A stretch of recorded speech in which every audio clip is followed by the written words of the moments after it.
Amazing, massive, skyrocket, secret, extraordinary, tremendous, awesome. This kind of crap doesn't work anymore. Maybe do a little audit of your marketing and see if you've got any of this lingering in your key messaging. Let's try and use it in a sentence to give you an example. This amazing secret is guaranteed to literally skyrocket your efforts and explode your profits by using extraordinary techniques to create tremendous results and build an awesome bottom line for your business while creating a massive bank account. Now, more or less, we've all seen some sort of sentence or headline or body copy that's almost exactly like that. And it's crap. The problem is it's easy to write like that. So it becomes a crutch for most that believe that their audience is dying for this kind of flame-throwing marketing. Call me crazy, but I'm going to strongly suggest that there's a better way to message that creates stronger results, loyalty, higher conversions, as well as the kind of name recognition that's usually reserved for only the biggest brands. Let's go ahead and take a look at a couple. We're talking about Apple. It's think different.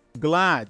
Don't get mad, get glad. Target, expect more, pay less. MasterCard, there are some things that money can't buy. For everything else, there's MasterCard. And if you're over, 30 or so, there's a good chance that you recognize them all. And what's more important even, I'll bet you can even envision how the advertising looked and sounded once you saw the tagline. Now, let's look at some really powerful brands and their taglines. See how many of these you can recognize. If we look at Ford, for example, tagline is bold moves. Honda, the power of dreams.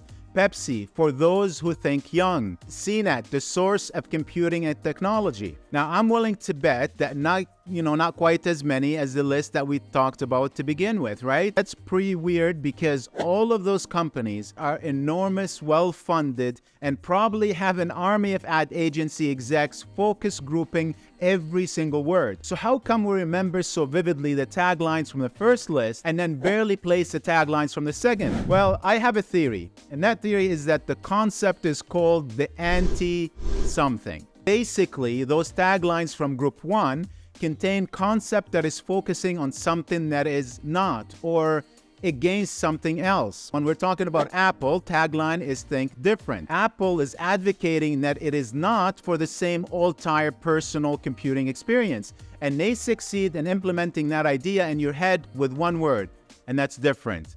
Glad, on the other hand, don't get mad, get glad. And the operative phrase here is don't get mad. This is about not doing something, which means that something bad does not have to occur. And the solution to preventing that bad series of event is to get something. Genius, right? Target, expect more, pay less. Another lesson in contracts, raise expectations with a fairly general statement, then raise them even higher by being against high prices, being not for expensive solutions, anti-expensive. And the last one is MasterCard. Their tagline is there are some things that money can't buy. For everything else, there's MasterCard. Not only one of my favorite, but also one of the most parodied taglines ever. It's bold because it takes the anti-consumer position. It asks the viewer to reflect on how life is much more than what you own or what you use, but it also never lets us forget that we live in a world where there is everything else. And while that might not be nearly as important as those special moments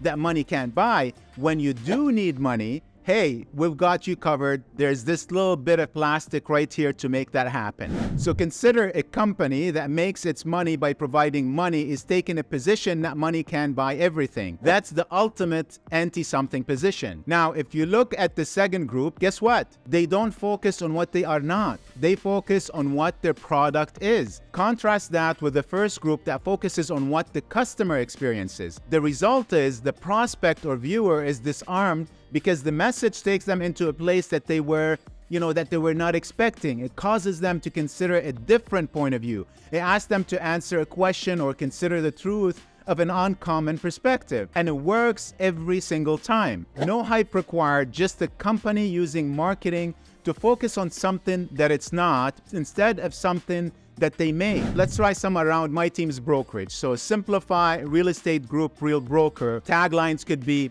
get more, pay less. For those serious about business, Stop working harder. The antidote for overwhelm. Now you'll need to look at your marketing specifically, what your product or your company proposes to do for your customer. Is it about you or your product? Or does it challenge that convention and engage the viewer with a question or statement that then compels them to seek an answer?